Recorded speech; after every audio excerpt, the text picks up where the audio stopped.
په مونځ کې واجبات څو دي او کم دي. په نننی کلیپ کې را سره د مونځ واجب عملونه او د هغې سره څه ضروري تفصیل ډیر په اسانه طریقه باندې معلوم کړئ.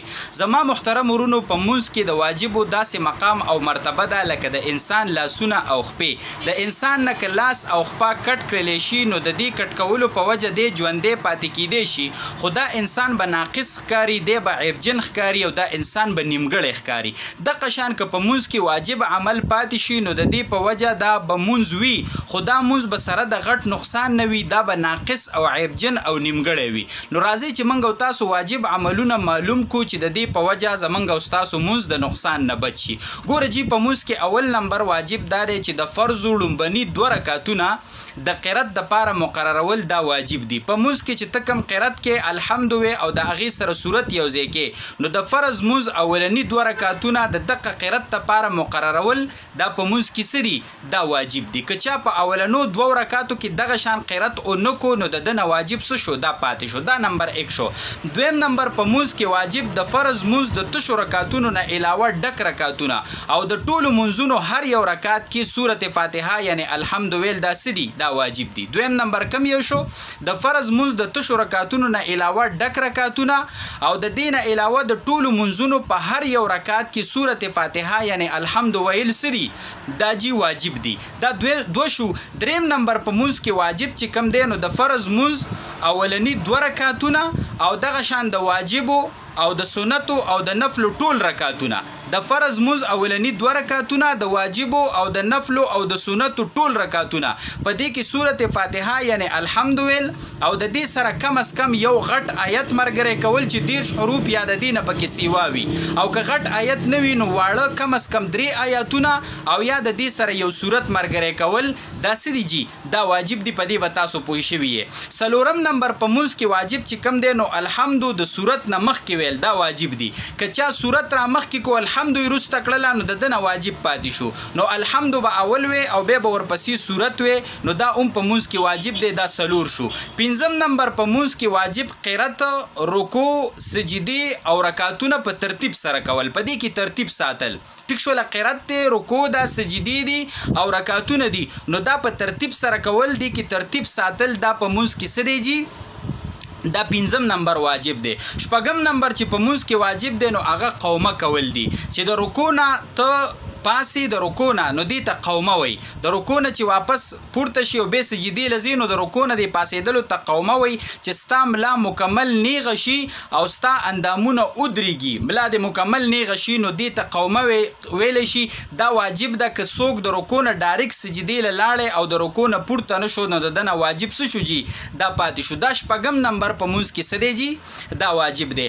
او په مونځ کې 9م نمبر واجب چې کم دی نو هغه جلسه کول دي. د یوې سجدې نه چې راپاسې او دویمې سجدې له لاتلې نه نو د سجدو په منځ کې دا ناسته چې کومه ده چې ته ښه پوره کینې، سیده شي، نیغ شي، ټیک شوله، او کم از کم په مقدار د یو سبحان الله دا ته کینې، ټیک شوله، نو دا ستا هغه واجب جلسه څه شوله؟ دا ادا شوه. که څوک د یوې سجدې نه راپاسي او پوره په منځ کې کیني نه او دویمې سجدې ته ځي نو د ده نه واجب څه شو جي؟ دا پاتې شو. ښه. 8م نمبر په مونځ کې واجب چې کوم دی تعدیل د ارکانو دی. تعدیل د ارکانو دی ته وایي چې هر یو رکن په اطمینان سره وکي. هر یو رکن سره رکوع، سجده وغیره هر یو رکن دا په اطمینان سره ادا کی چې ستا د بدن هر یو اندام ودرېږي او دا په اطمینان په قلاره سره وکړی شي نو دې ته تعدیل د ارکانو وایي. که چا رکوع، سجده او هر رکن په اطمینان سره اونکو نو دنه تعدیل د ارکانو پاتې شو چې دا واجب دی په مونځ کې. دا د مانځه چې کوم 8 واجب. 9م نمبر په مونځ کې واجب هغه وړه قاعده ده، یعنی 3 رکعاتو والا او 4 رکعاتو والا چې کوم مونځ دی که نه نو په هغې کې د 2م رکعت نه بعد چې کومه قاعده کېږي نو دغه قاعده واجب ده. یعنی دومره وخت ناسته چې څومره وخت کې التحیاتو نه تر عبده و رسولو پورې لوستل شي نو دا ناسته څه ده جي؟ دا واجب ده. نو دا 9م نمبر په مونځ کې څه شو؟ واجب شو. او 10م نمبر په مونځ کې واجب چې کم دی که نه نو دواړو قاعدو کې تشهد لوستل دي. که دا وړه قاعده ده او که اخره قاعده ده، په دې کې دا التحیاتو تر عبده و رسولو پورې لوستل دا په دې دواړو قاعدو کې څه دي؟ دا واجب دي جي. دا 10م نمبر شو. 11م نمبر واجب په مونځ کې څه شی دی؟ د امام د پاره د سحر په مونځ کې، د ماښام په مونځ کې، د ماسخوتن په مونځ کې او دغه شان چې کوم دی نو د اخترونو په مونځونو کې، په تراوو کې او په رمضان المبارک کې په وترو کې په جهر سره قرات لوستل دا سری دا واجب دي او د ماسپخیم او د مازیګر په منځ کې په پټه سره قرات لوستل دا واجب دي جیخه دا سویم نمبر شو 11 نمبر واجب شو 12 نمبر واجب چې کم دینو په سلام سره د مانځه نوتل دا واجب دي السلام علیکم ورحمت الله په دې سره د موز نوتل دا سری جی دا واجب دي دوانو طرف ته سلام ګرځول واجب دي ښه که چا یو طرف ته وګرځو یو طرف ته نه ګرځو نو واجب ته پاتې شو که چا دوانو طرف ته نه ګرځو واجب ته پاتې شو یو سړی ټول منځ او کو اخیری سلام ګرځول ته ورسېدو د په بل طریقه د موز نه وته په سلام سره نه وته نو دنه واجب څه شو دا پاتې شو په دغه ټایم کې دنه په دمانه د موز را ګرځول واجب دي صحیح شولا دا مسله ده نو دوانو طرف ته سلام ګرځول دا په موز کې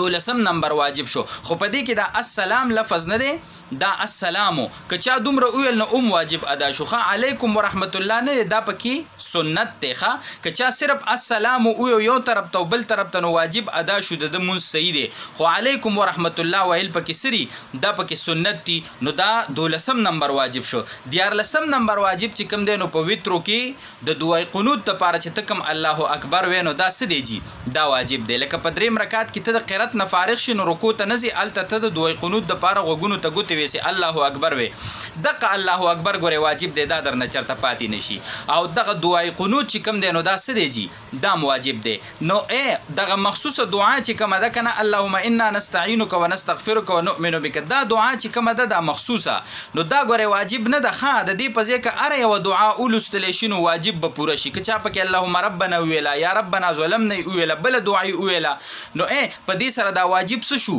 دا پوره شو ګوره دا مخصوص دعای قنوت چې کم دا پویترو کې دی دا واجب نه دی جی دا بهتر دی دا را نقل شوی دی نو چې کم را نقل شوی وي هغه بهتر وي د صحابه کرامو نه د امت مسلمانه نو هغه ویل پکې بهتر دی ټیک شولا نور کدا چاته ګرانی جبه په نه وروړي بالکل نزد کیږي نو دا لازم نه ده چې ته پکې خامخا دا وي بل په دې د یادولو کوشش کوو بل دعا پکې وای نو اومستا واجب څه شو دا ادا شو او وتر دی بالکل څه شو جی دا شو دا چې کم دینو 14 نمبر واجبو 14 نمبر واجب چې کم دینو د اختر په منځونو کې دا چې کم واجب تکبیرونه دي نو دا ویل دي دا 14 نمبر واجب شو صحیح شو په مانځ کې چې کم شپږ تکبیرونه په وړو کې اختر په منځ کې دي او شپږ د غټ اختر په منځ کې درې په یو رکعت کې درې په بل کې نو دا د اخترونو په منځونو کې چې کم تکبیرونه دي نو دا واجب دي ښه دا 14 واجبات شو په مانځ کې بعضو 15 ذکر کړي نو اکثر دا دوا بیل ذکر کړي کنه